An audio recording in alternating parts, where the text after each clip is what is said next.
नमस्ते एवरीवन। तो previous video में हमने आपसे बात की थी कि हमारी लाइफ के क्या क्या ड्राइविंग फोर्स हैं। आज के जो नवयुवक हैं वो प्यार की तलाश में क्या क्या कर रहे हैं।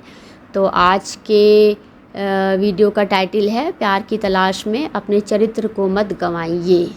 तो आपको प्यार की तलाश करिए, जीवन साथी की तलाश करिए, लेकिन अपना करैक्टर जो है वो मत खोइए।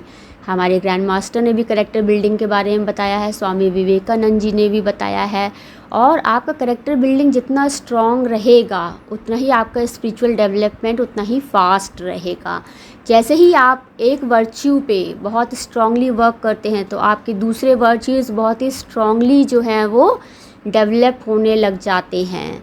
आप जैसी हैबिट्स बचपन से डाल लेंगे आपकी वैसी आपकी बड़े तक रहेगी। तो आज जो एटमॉस्फेयर है, जो एनवायरनमेंट है, उसको देखते हुए जो है हमें दोस्त बनाने हैं, एक अच्छा दोस्त बनाना है जिससे हम अपनी सब बात शेयर कर सकें। फ्रेंडशिप डे पे तो मैंने कोई वीडियो नहीं डाला, लेकिन आज इसमें ही मैं थोड़ा सा बोलना चाहूँगी कि दोस्त ही होता है जिससे हम सब कुछ अपने मन की बात शेयर करते। दोस्ती ही जो होता है हमारे सुख दुख में काम आता है, चाहे वो एक लड़का दोस्त हो चाहे वो एक लड़की दोस्त हो। लेकिन जैसी एक मेल फीमेल की बात आती है तो पर्सपेक्टिव जो होते हैं थोड़े चेंज हो जाते हैं। तो इंसान यही सोचता है कि एक अच्छी फ़ीमेल दोस्त हमारी लाइफ पार्टनर बन जाए, एक फ़ीमेल यही सोचती है कि एक अच्छा मेल फ्रेंड जो है हमारा लाइफ पार्टनर बन जाए। तो ज़िंदगी में तो बहुत सारे दोस्त होते हैं, लेकिन कुछ लोगों को हम चाहते हैं कि वो हमारे जीवन का हिस्सा बन जाएं। लेकिन जो है आजकल का जो एटमॉस्फेयर है, जो मूवीज़ हैं, जैसे कि मैंने आपको बताया कि आज लिटरेचर जैसे कि होता है ना, रिसर्च जब हम किसी टॉपिक पे करते हैं तो हम प्रीवियस लिटरेचर के बारे में पढ़ते हैं तो हमारे माइंड में एक बैक ऑफ द माइंड जो है कुछ हमारे पास रिपोर्ट्स रहती हैं, कुछ हमारे बैक ऑफ द माइंड जो है हमारा जो लिटरेचर रहता है। उसी प्रकार से हमारे लिए भी जो है आस पास का एटमॉस्फेयर जो है एक लिटरेचर के जैसे ही कार्य करता है। जब बच्चा धीमे धीमे बड़ा हो रहा होता है तो उसे भी जो है वो एक लिटरेचर ही मिल रहा होता है, तो उसे भी लगता है कि उसे भी उसी के अकॉर्डिंग कार्य करना है। अब जैसे कि मूवीज़ बता रही हैं, मूवी मोस्टली क्या होता है, मूवीज़ देखते हैं, सीरियल देखते हैं, टीवी देखते हैं। तो मोस्टली क्या है, मीडिया और टीवी। पहले तो हमारे टाइम में टीवी चलता था, लेकिन आजकल तो इंटरनेट है, तो आप किसी भी यूट्यूब पे देख लीजिए या डिफरेंट और अलग जो साइट्स हैं आप उस पर देख लीजिए।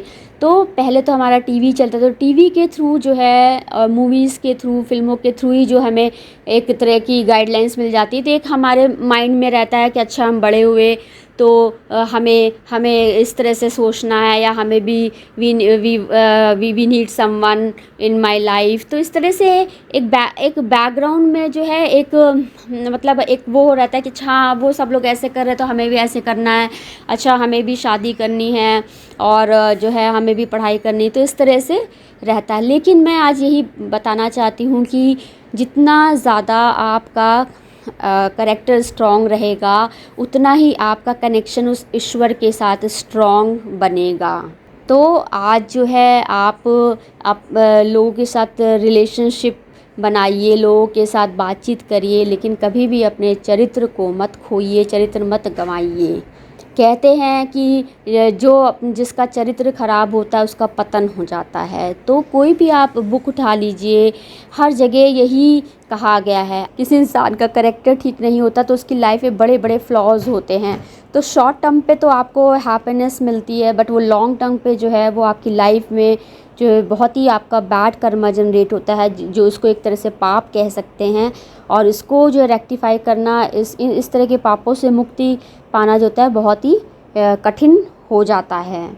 तो आज हमें इस तरह का एनवायरनमेंट, इस तरह का डेटा डेवलप करना है, इस तरह की फ़िल्में बनानी हैं। देखिए फ़िल्म में भी दो चीज़ें दिखाई जाती हैं, एक बैड पार्ट एक गुड पार्ट।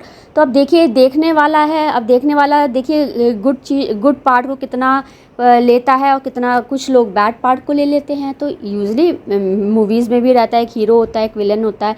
तो आप देखिए कुछ लोग विलन को ज़्यादा पसंद कर रहे हैं, कुछ लोग हीरो को पसंद कर रहे हैं। तो वही बात है कि अच्छाई भी है और हमारे सामने बुराई भी है। तो 100% को लेके चलें तो उसमें से 25% लोग अच्छी चीज़ों को चुनेंगे, 75% जो है बैड लोगों को चुनेंगे, तो बुराई को चुनेंगे। तो यही सारी चीज़ें बहुत ही मैटर रखती हैं कि हम क्या चूज़ करेंगे। तो हम क्यों ऐसा दिखाएं, हम इतना बुरा क्यों दिखाएं कि लोग जो है इस तरह से सोचें। क्योंकि दिमाग में थॉट में यदि हमने आँखों से देखा, कान से सुना, तो वो कहीं ना कहीं प्रोसेस होने ही लग जाता है। तो क्यों ना हम इस तरह का वातावरण बनाएं, इस तरह से मीडिया में, इस तरह से फ़िल्मों में, मूवीज़ में दिखाएं कि उसका असर जो है बच्चों पर और आने वाली जनरेशन पे अच्छा पड़े। आप स्पिरिचुअलिटी ले लीजिए, आप कोई भी बुक ले लीजिए, आप कोई भी धार्मिक ग्रंथ लीजिए, हर जगह ही बताया गया है कि चरित्र निर्माण जो है बहुत ही महत्वपूर्ण होता है, जीवन का एक अहम हिस्सा होता है। और जिसका जो है करैक्टर बहुत ही स्ट्रॉन्ग होता है, उसका स्पिरिचुअल डेवलपमेंट बहुत ही ज़्यादा फास्ट होता है। कहते हैं ना कि आप जो है इतने सारे तीर्थ आपने कर लिए, इतनी सारी पूजा कर ली, लेकिन यदि आपका जो है नज़र ही नहीं अच्छा है तो फिर क्या फ़ायदा। तो आप चाहे कुछ भी आप बहुत अच्छा कर रहे हैं, लेकिन यदि आप में कहीं ना कहीं कुछ गड़बड़ है तो वो फिर जो है आपकी लाइफ में उसका बहुत ज़्यादा प्रभाव पड़ता है। मैंने अपने पहले के भी बहुत से वीडियोस में कैरेक्टर बिल्डिंग के बारे में आपको बताया है। तो ये बहुत ही इम्पॉर्टेंट है, हमें हर चीज़ को बैलेंस बना के चलना है, तभी हमारे चक्रा भी बैलेंस होते हैं। यदि हम वीकनेस पे फोकस करेंगे तो हम वीक होते जाएंगे, तो हमारी जो इनकार्नेटेड सोल है वो उसके अंदर वीकनेस आती जाएगी। जैसे जैसे वीकनेस आती जाएगी हमारा जो है हायर सोल के साथ कनेक्शन वीक हो जाएगा, और हायर सोल के साथ कनेक्शन वीक हो जाने के बाद जो होते हैं हम फिज़िकल बॉडी के गुलाम हो जाते हैं। तो हमारा मन जो था, कहते हैं ना हम मन के गुलाम हो गए, जो हमारा मन चाहता है हम वही करने लग जाते हैं। ना खाने पे कंट्रोल है, ना गुस्से पे कंट्रोल है, ना ईर्ष्या पे कंट्रोल है। जो हमारे 5 विकार हैं उस पे हमारा किसी भी बात पे कोई भी कंट्रोल नहीं रह जाता है। लेकिन जब हम डिवाइन एनर्जी पे फोकस करते हैं, डिवाइन एनर्जी पे फोकस करने क्या तात्पर्य है, जब हम पूजा करते हैं, ध्यान करते हैं, जप करते हैं, अपने इष्ट देव का ध्यान करते हैं। आप किसी भी ईश्वर की पूजा करिए, चाहे आप भगवान शंकर की पूजा करिए, चाहे भगवान विष्णु की करिए, चाहे माँ दुर्गा की करिए, चाहे भगवान कृष्ण की करिए, चाहे भगवान राम की करिए, चाहे जय जय श्री राम प्रभु हनुमान जी की करिए। लेकिन जो है जब भी आप किसी भगवान, किसी डिटी पर फोकस करते हैं, सब भगवान एक ही होते हैं, लेकिन उनके अलग अलग रूप थे, उनकी अलग अलग कथाएं हैं, और उन कथाओं के थ्रू हमने उनको जाना है। लेकिन जब हम जिस तरह से हमारा माइंड जब ईश्वरीय शक्ति से ऑक्यूपाई हो जाता है तो फिर हमारे अंदर जो है अच्छे गुणों का विकास होता जाता है। तो इसीलिए कहा जाता है कि कैरेक्टर बिल्डिंग बहुत ही लाइफ में इम्पॉर्टेंट होती है। आप सबसे बात करिए, हंसिए, बोलिए, लेकिन सबको जो है आप अच्छे से देखिए, आप कभी किसी का बुरा मत चाहिए। कहते हैं ना जो लोग दूसरों के लिए गड्ढा खोदते हैं वो खुद ही गड्ढे में गिर जाते हैं। तो दूसरों के लिए गड्ढा मत खोदिए, क्योंकि एक न एक दिन फिर आप उसी में गिर जाएंगे। वो पता नहीं लगता, सब कुछ ऑटोमेटिक होने लग जाता है, क्योंकि ये नियम है, नेचुरल लॉज हैं, डिवाइन लॉज हैं, इसके अगेंस्ट आप नहीं काम कर सकते हैं। अब उसी तरह से है ऑनेस्टी, नॉन लाइंग, ये भी बहुत इंपॉर्टेंट, ईमानदारी है, झूठ नहीं बोलना। तो ये सब मैंने आपको 5 वर्चूज़ पहले भी वीडियोस में बताए हुए हैं। तो हमें सारे वर्चूज़ पे काम करना है, और जब तक वर्चूज़ का डेवलपमेंट नहीं होगा तब तक आपका स्पिरिचुअल डेवलपमेंट पॉसिबल ही नहीं है। तो ये कहते हैं ना सीढ़ी होती है, एक सीढ़ी से दूसरी सीढ़ी पे आए, दूसरी सीढ़ी से तीसरी सीढ़ी पे आए, चौथी सीढ़ी से 5वीं सीढ़ी पे आए। तो ये जो है एक सीक्वेंस होता है, कभी आप गिर भी जाएंगे, फिर आप ऊपर उठेंगे, फिर गिरेंगे, फिर आप ऊपर उठेंगे।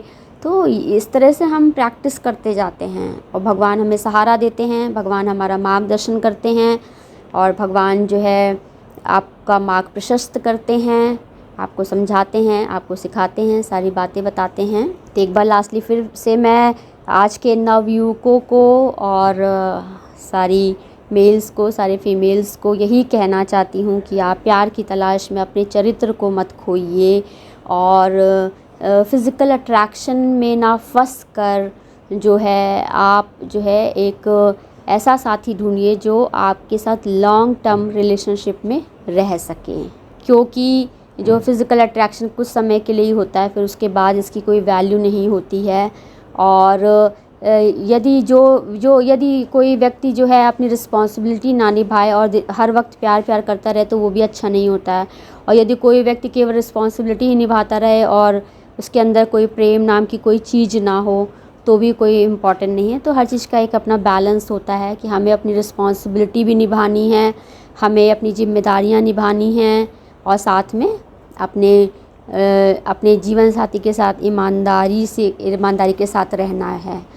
तो फिर से मैं वंस अगेन लास्टली यही कहूँगी कि प्यार की तलाश में आप सभी अपने चरित्र को मत खोइए, और एक बार आपको प्रेम मिल भी जाए तो उसके बाद भी जो है उस प्रेम के साथ जो है आप स्थिरता बनाए रखिए। और ईश्वर जो है आपका मार्गदर्शन करते हैं, आपका मार्ग प्रशस्त करते हैं, आपको ज्ञान देते हैं और आपको सिखाते हैं। इसी तरह से हम जो है धीमे धीमे इवॉल्व होते जाते हैं। Thank you everyone. नमस्ते एवरीवन।